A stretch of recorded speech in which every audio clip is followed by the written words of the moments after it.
میں قبلہ سعود عثمانی صاحب سے گزارش کروں گا کہ وہ تشریف لائیں اور احمد اسلام محمد صاحب کی ذات کو خراج تحسین پیش کریں۔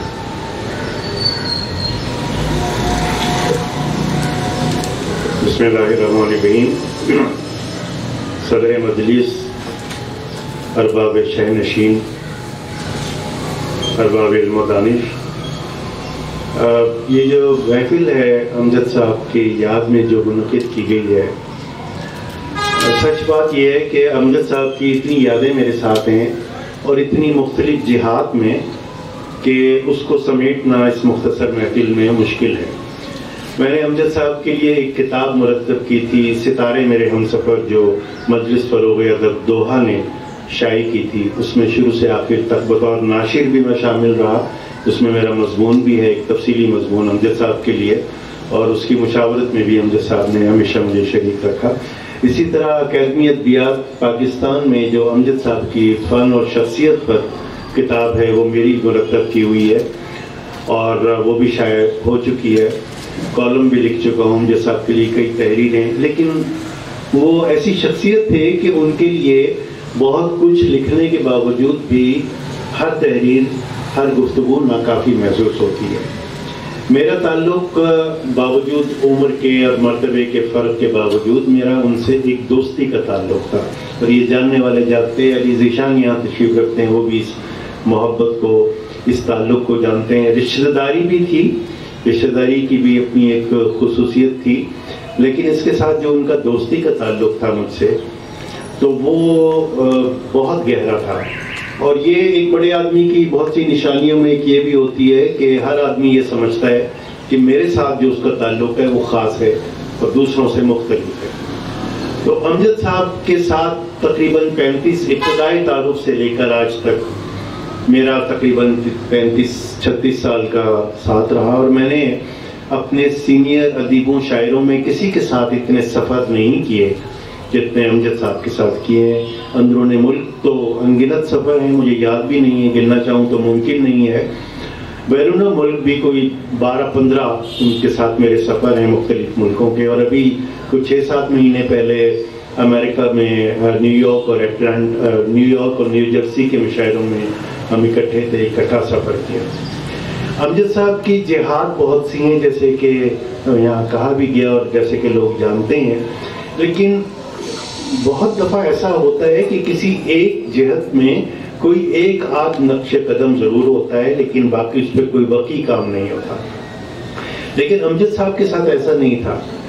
وہ شاعری میں بھی، اور پھر شاعری کی دونوں اصناف، نثر اور غزل، نظم اور غزل دونوں میں، پھر حمد، منقبت، سلام وغیرہ میں، پھر نثر میں، پھر کالم نگاری میں، تنقید میں، ڈرامے میں، وہ ان کے ہر میدان میں ان کے نقش پا ثبت ہیں، اور وہ گہرے نقش پا ہیں۔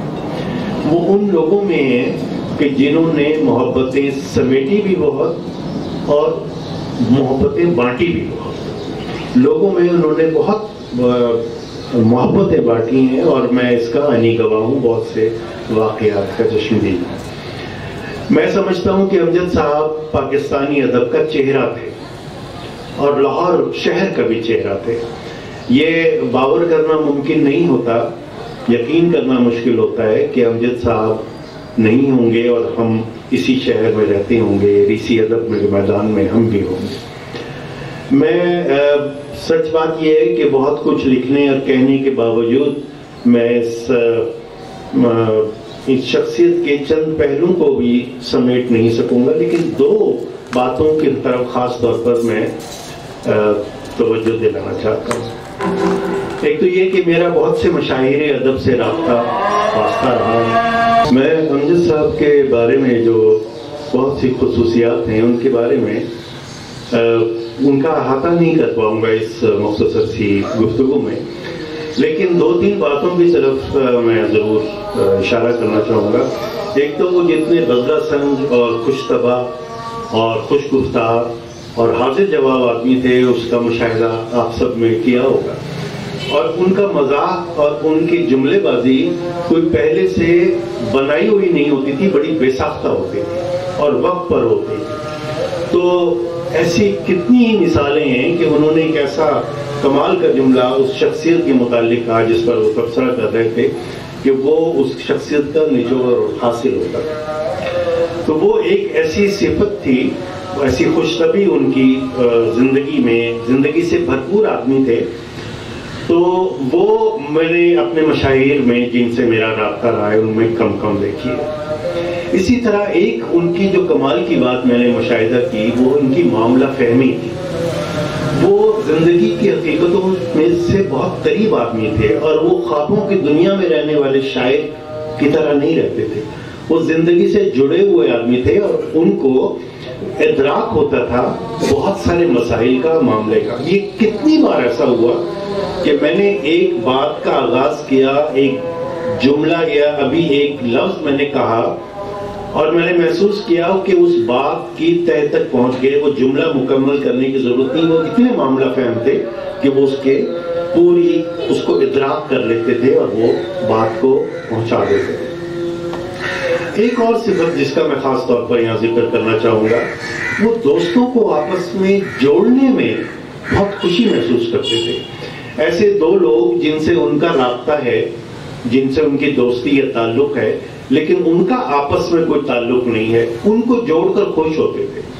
اور ایسی کتنی مثال ہیں. مثلا مجھے علی ذیشان چونکہ ان دنوں میں تعزیتی فون اتنے ہیں کہ وہ ہر ایک کا فون نہیں وصول کر سکے، تو بہت سے لوگوں کے تعزیتی فون مجھے آئے.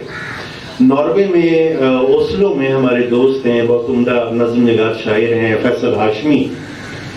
وہ ان سے میرا پہلا تعارف امجد صاحب نے کروایا اور میں یہ محسوس کرتا تھا کہ وہ جب ہم دونوں، میں اور فیصل بیٹھے ہوتے تھے اور کوئی گپ شپ کر رہے ہوتے تھے تو اس محفل میں وہ دیکھ کر خوش ہو رہے ہوتے کہ ہاں ان دونوں کی آپس میں ایک دوستی اور بے تکلفی ہے. اسی طرح جب ہم انڈیا کا ایک راجستھان کا سفر ہم نے اکٹھے کیا جس میں احمد فراز بھی تھے، ادے پور میں ایک مشاعرے میں، تو دلی میں اور راجستھان میں ہمارا 15-20 دن اکٹھا رہنا ہوا. تو مجھ سے انہوں نے کہا کہ تم سعود دلی میں عاظم گروندر کوہلی سے ملو گے تو تم خوش ہو گے، تم ایسا نہیں لگے گا کہ کسی اجنبی سے ملے. تو وہاں سکھ سردار ہیں جو اردو شاعر بھی ہیں، مشاعروں میں بہت شریک ہوتے ہیں، انڈیا کے مشہور شاعر بھی ہیں. اور واقعی مجھے ایسا لگا کہ میری عاظم گروندر کوہلی سے پہلی ملاقات نہیں ہے، یہ ملاقات اس سے پہلے کہیں ہو چکی ہے. تو ہم جب گپ شپ کرتے تھے، بے تکلف جملے بازی کرتے تھے تو امجد صاحب اس کو دیکھ کر خوش ہوتے تھے. اسی طرح یہاں طاہر صاحب موجود ہیں جو مشہور ڈرامہ نگار ہیں، ان سے بھی میرا تعارف امجد صاحب کے ذریعے ہوا. یعنی وہ دوستوں کو آپس میں ملوا کر اور جوڑ کر خوش ہوا کرتے تھے اور یہ صفت بھی ان کی بڑی نایاب صفات میں سے ہے. بہت سی باتیں ہیں لیکن یہاں بہت لوگوں نے ابھی گفتگو کرنی ہے. تو میں سچ بات ہے اس دکھ کے اظہار کے ساتھ کہ امجد صاحب کے لیے جو کچھ بھی لکھا جائے، میں نے کالم بھی ان کے انتقال کے اگلے دن دنیا اخبار میں لکھا، میں نے عرض کیا کہ 2 کتابیں بھی ان کے لیے مرتب کی، لیکن وہ ایسی شخصیت نہیں تھے کہ جو کسی ایک تحریر میں سما سکیں. ایک کالم کی پوٹلی اتنے سامان کے لیے ناکافی ہے.